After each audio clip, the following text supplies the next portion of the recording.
Hello everyone दोस्तों, मैं अरुण शर्मा। आप देख रहे हैं द सोच। दोस्तों, इस वीडियो में बात करने वाले हैं राजस्थान के रण के बारे में कि राजस्थान में इस बार वसुंधरा राजे का दर छलक चुका है और उन्होंने बीजेपी को इनडायरेक्टली जो बातें कही हैं उससे बीजेपी को मैसेज जा रहा है कि वसुंधरा राजे का जिस तरीके से राजस्थान की राजनीति में उनको साइड लाइन किया गया वो आज तक उससे आघात है। दोस्तों, अगर आप चैनल पहली बार है जुड़ सकते हैं सारी वीडियो को। दोस्तों, बात करते हैं जानी मानी दिग्गज नेता, बीजेपी की दिग्गज नेता और अपने किसी परिचय का मोहताज नहीं है। वसुंधरा राजे के बारे में बात कर लें कि जिसका राजस्थान के अंदर अब तक तूती बोल रही है, चाहे बीजेपी ने उनको साइडलाइन किया हो, उनको सूबे की कमान सौंपी नहीं हो, पर्चियों के मुख्यमंत्रियों से प्रदेश चलवा रहे हो, पर वसुंधरा राजे का जिस तरीके का सियासी कद बीजेपी ने धोने की कोशिश की थी वो आज किसी परिचय का मोहताज नहीं है। भले ही उन्होंने राजनीति से दूरी बनाई है और जिस तरीके से बीजेपी ने उनको खत्म करने की साइडलाइन करने की कोशिश की थी, वसुंधरा राजे उस बात को लेकर आज बहुत दुखी है। उन्होंने कल एक असेंबली दल में जो फंक्शन में भाषण दे रही थी, उन्होंने अपना दर्द जाहिर किया, जनता को ये बताने की, बीजेपी को मैसेज देने की कोशिश की कि राजनीतिक में समय कभी एक साथ नहीं रहता। कद जिस दिन आदमी के हाथ में होता है, जब आदमी कद पे होता है तो उसकी सियासी कद बहुत बड़ा होता है, और जब राजपाट उसके हाथ से जाता है तो वो गली के वो बंदे जो कभी राजनीतिक में एबीसीडी नहीं जानते थे वो आज वसुंधरा राजे से आगे खड़े हैं और वसुंधरा राजे का पत्ता काटने की कोशिश कर रहे हैं। बीजेपी को यह मैसेज उन्होंने खुले तौर पर दे दिया है कि राजनीतिक उनके हाथ से बीजेपी ने जो पद छीना है वो उससे बहुत दुखी है, और समय ने अगर करवट बदली तो शायद वसुंधरा राजे एक बार बीजेपी को झटका देंगी। और बीजेपी के जिस तरीके से अहंकार की राजनीति देश प्रदेश में उनकी सीटें गिर रही हैं, इसका खुला संदेश है कि उन्होंने प्रदेश के राजनीतिक नेताओं की छवि खराब करके अपनी मनमर्जी के संघ के नेताओं को पर्ची की मुख्यमंत्री बनाकर ये अपने आप में दोहरा दोगला जो रवैया अपनाया था, इससे देश के प्रदेश के नेता बहुत दुखी थे। भले ही किसी ने बीजेपी संगठन के खिलाफ आवाज नहीं उठाई, पर यूपी से अब इस बार बुलबुले उठे हैं। जब यूपी में केशव प्रसाद मौर्य ने बुलबुला छोड़ दिया तो उसके बावजूद वसुंधरा राजे ने भी अपना बुलबुला छोड़ा है। उन्होंने साफ कहा है कि संगठन ने किसी प्रदेश के नेता की अहमियत नहीं समझी। कद का जो एहसास उनके पास था आज वो उसको देखती हैं कि भजन लाल जैसे नेता जिनको कुछ नहीं राजनीति का पता था, उसके बावजूद भी सूबे की कमान उनको दे दी गई और वसुंधरा राजे को साइडलाइन कर दिया गया। वसुंधरा राजे का जब राजनीतिक कद था तो बीजेपी ने सबसे बड़ी विक्ट्री राजस्थान में मारी थी। जितनी बड़ी विक्ट्री की वो हकदार थी वो, और आज भी बीजेपी के लिए उन्होंने अभी तक अपना मोर्चा नहीं खोला था।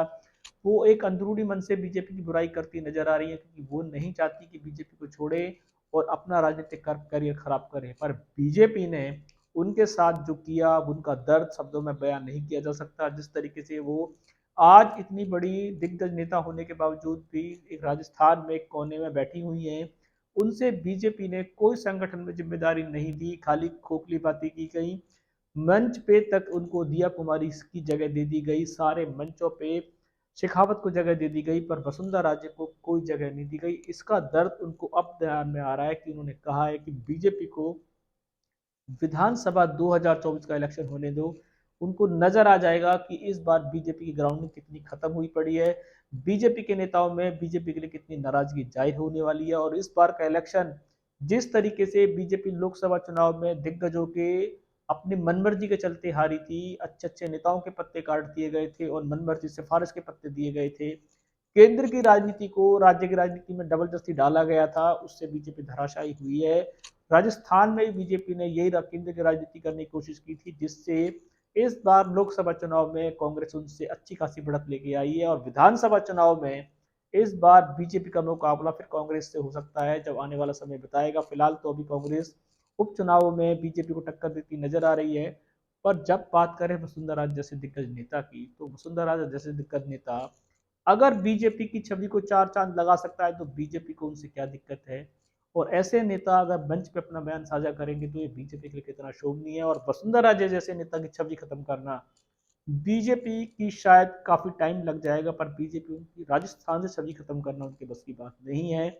उनके पुत्र को भी टिकट दी गई थी, उनके पुत्र ने भी टिकट निकाल ली, और झालरा पाटन जो उनका होम ग्राउंड बैटल फील्ड है वहां से वो कभी नहीं हार सकती। और राजस्थान में भले ही राजस्थान की बीजेपी सरकार ने उनको केंद्र मंत्रालय में कोई जिम्मेदारी नहीं सौंपी, राजस्थान के मंत्रिमंडल में कोई जिम्मेदारी नहीं सौंपी, पर वसुंधरा राजे आज भी अपनी छवि के साथ जानी जाती हैं। उनको भले ही कोई पार्टी उनको अपना लेवल दे या ना दे, वो ऐसी नेता हैं जो अपने राजस्थान के गढ़ में अकेली शेर नहीं जानी जाती है, जिसको बीजेपी तो क्या कोई पार्टी भी उनकी छवि को नहीं धो सकती। तो फिलहाल राजस्थान की सबसे प्रवक्ता तेज नेता तर्राज नेता वसुंधरा राजे, जिसको बीजेपी ने साइडलाइन कोशिश की और जिस तरीके से सारी अहम जिम्मेदारी ले ली, और उसके बावजूद भी वसुंधरा राजे ने बीजेपी के लिए बगावती सुर नहीं बजाई और बीजेपी ने आज भी उनके साथ अपने अच्छे संबंध नहीं है।